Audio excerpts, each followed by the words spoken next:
Dawn rises over the Oder Valley as a low bone-white mist spreads across flooded wheat fields. From the eastern bank, 2.5 million Soviet soldiers watch the fog, waiting for the order that will write the last paragraph of Adolf Hitler's dream. In Berlin, 60 miles away, a city of women, children, and old men drags mattresses, herds goats, even pushes pianos on farm carts. Anything that isn't already on fire. None of them know that in 48 hours, the Red Army will unleash the largest artillery barrage ever fired on European soil, aimed at a narrow ridge called the Seelow Heights. Tonight, we turn the camera on 3 catastrophic days of mud, fog, and steel that opened the gates of Berlin and paved the first mile of the Iron Curtain. Love forgotten history? Tap subscribe now so you never miss a chapter. The Seelow Heights rise just 30 feet above the surrounding Oder floodplain, hardly a mountain, yet tall enough to grant a clear firing line across 10 kilometers of open farmland. In 1806, Prussian gunners slowed Napoleon here for one desperate afternoon. In 1945, it is Hitler's last natural barrier. General Gotthard Heinrici, commander of Army Group Vistula, is a devout Lutheran and defensive mastermind. Soldiers call him Der Igel, the hedgehog, because every line he touches grows spines. Heinrici orders civilians evacuated, dikes blown to flood the meadows, and 18,000 anti-tank mines planted like lethal seed.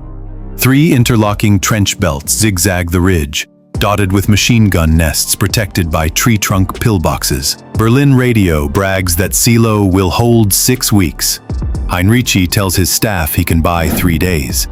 Enough time for mothers and children to flee west to the American lines on the Elbe. Letter, German signals officer, April 16th, 1945, 0300. We have fuel for 1 counterattack, ammunition for 2, and faith for perhaps 5. After that, prayers. Across the river, Soviet scouts record every bunker aperture, teacher mapping each hedgerow. Yet one variable they can't chart is the Oder's spring thaw. Overnight, the water table rises. Ditches become canals.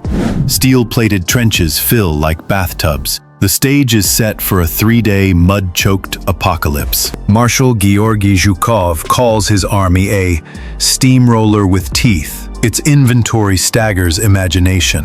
1 million soldiers, over 3,000 tanks, nearly 17,000 guns, and 3,000 supporting aircraft poised on the Oder. Across the wider Berlin front, Stalin has amassed 2.5 million troops, 6,250 tanks, 41,600 guns, and 7,500 aircraft. And he's promised that the first commander to seize the Reichstag will raise the banner of victory. South of Seelow, Marshal Ivan Konev drives the first Ukrainian front toward Dresden, hungry for that same banner. Political glory hangs on which marshal's artillery registers first, inside Berlin. Zhukov's plan is brutal simplicity. At 3 a.m. on 16th of April, a 2-hour hurricane of shells will vaporize German trenches. Then, 143 searchlights mounted on trucks will flip night into day, blinding the defenders long enough for Soviet armor to dash straight up the ridge. On the Kremlin briefing map, it's flawless. On the fog-swamped Oder, it's a high-stakes gamble. A Soviet gun commander later said, "Each gun had 90 shells. The order was clear. Fire them all." We obeyed. His battery alone hurled 8,100 pounds of steel every minute. Meanwhile, Heinrici predicts the barrage and orders his forward trenches emptied at 2:30. Soldiers pull back 500 yards to second-line foxholes, leaving scarecrow helmets on shovels for Soviet spotters. When the guns thunder, earth erupts, but the living are mostly 2 football fields away. April 16th, 1945, 0300. Searchlights ignite. Their beams collide with river fog, reflecting back like a mirror, silhouetting Soviet infantry as perfect targets. Then 9,000 guns belch flame. The ridge quakes. Horses bolt. Birds combust mid-flap, raining feathers on cratered wheat. Soviet rockets scream overhead, each rocket rack blasting a 100-meter line of shrapnel. The world's largest pyrotechnic display pulverizes dirt, but not men. Heinrici's first trench is empty. When the shelling lifts, Soviet infantry surge forward into marshes Heinrici flooded 3 days earlier. T-34 tanks bury their noses like whales beaching in black mud. Engineers drag pontoon mats to form roads. Many vanish into shell holes, drowned before German bullets fall. Diary. German medic. Ridge Sector 7. A T-34 nosed into a crater. Steam hissed around the exhaust. The crew popped the hatch and scrambled out like ants. Zhukov radios Stalin. Progress restricted by fog and minefields. Stalin's reply: advance. Reserves charge the meat grinder. Penal battalions. Mongolian cavalry. Fresh guards tank units. Smelling of cosmoline. Night ends with Soviet casualties above 15,000. German, around 4,000. The ridge, still defiant. Dawn of April 17th. Zhukov doubles artillery. Soviet guns now fire 1 million shells per day. Enough steel to resurface the Autobahn. Frontline rifle companies muster 30 men, where there were 120 the morning before. German elastic defense maneuvers. Grenadiers launch point-blank Panzerfaust ambushes, set woods alight with Molotov cocktails, then slip back to secondary trenches. They are not fighting for victory. They are buying hours for every refugee cart on the Autobahn. Soviet tankers call the battlefield Blackwater. Engines drown, tracks shear. A guards lieutenant marks lost vehicles on his tactical map until the pencil snaps. Medical stations run out of morphine. Orderlies pour vodka onto open wounds. A Soviet nurse writes, "The vodka burns less than the shells." By midnight of day 2, casualty estimates soar. 27,000 Soviet, 10,000 German. The ridge still holds. Barely. 5 reasons Seelow was nearly impregnable. Elevation. 30-foot rise extends artillery observation horizon to 9 miles. Floodplain. Spring thaw plus destroyed dikes form a mud moat. Mine density. 18,000 mines, pressure plates of glass and wood, evade magnetic detectors. Reverse slope bunkers. Guns are dug behind the crest, immune to direct fire. Elastic defense. Front line deserted during barrages. Reoccupied when shelling lifts.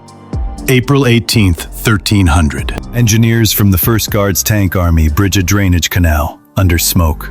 General Pavel Rybalko identifies a seam near the town of Munchberg, where German trenches bend but do not overlap. 70 T-34-85s spear through, followed by IS-2 heavy tanks. German reserves, mostly training cadets, Volkssturm militia, and a handful of Panzer IVs cannot seal the breach. Heinrici radios Berlin. Line compromised, executing withdrawal. Waffen-SS units launch counterattacks. Most are annihilated by concentrated Katyusha fire. Inside Berlin, Propaganda Minister Joseph Goebbels announces on radio, "Our heroic troops hold the Oder." On the streets, nobody believes him.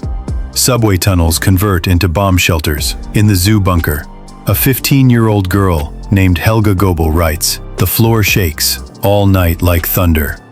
The rats do not run, they watch us." 3 days of combat produced Soviet casualties, estimated at 33,000 killed, 92,000 wounded, and 742 tanks destroyed or disabled. Ammunition expenditure rivals the entire 900-day siege of Leningrad, condensed into 72 hours. German losses stand at 12,500 dead, 19,000 captured, and the last operational armored reserve wiped out. We walked on corpses to take Berlin. There are no roads now, only trenches filled with rain and blood. With Seelow lost, Hitler's outer fortress Berlin collapses. Zhukov's tanks sprint west, firing on the move, each kilometer bringing the prize closer. Flames on the horizon create a false dawn as smoke turns day to dusk. April 23, 1945. Soviet artillery shells Wilhelmstrasse.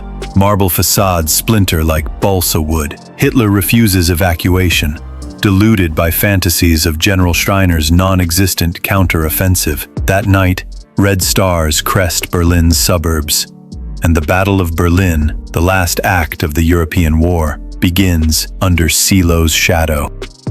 Seelow is often footnoted beneath Berlin's fall, yet historians argue it reshaped post-war Europe. Strategic delay.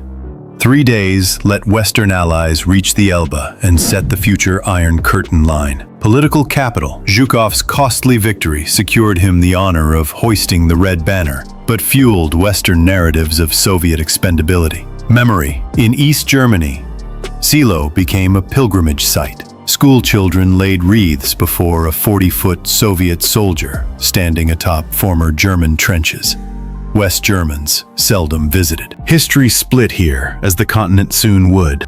Historian Joachim Fest observed, Seelow proved ideology can demand sacrifice, even when defeat is certain.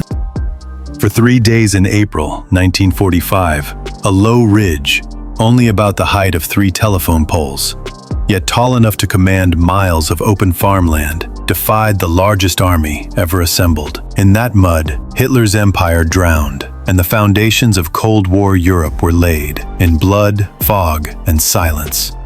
This was the lost chapter. If this story moved you, subscribe, share, and join us next time for another forgotten page of the past.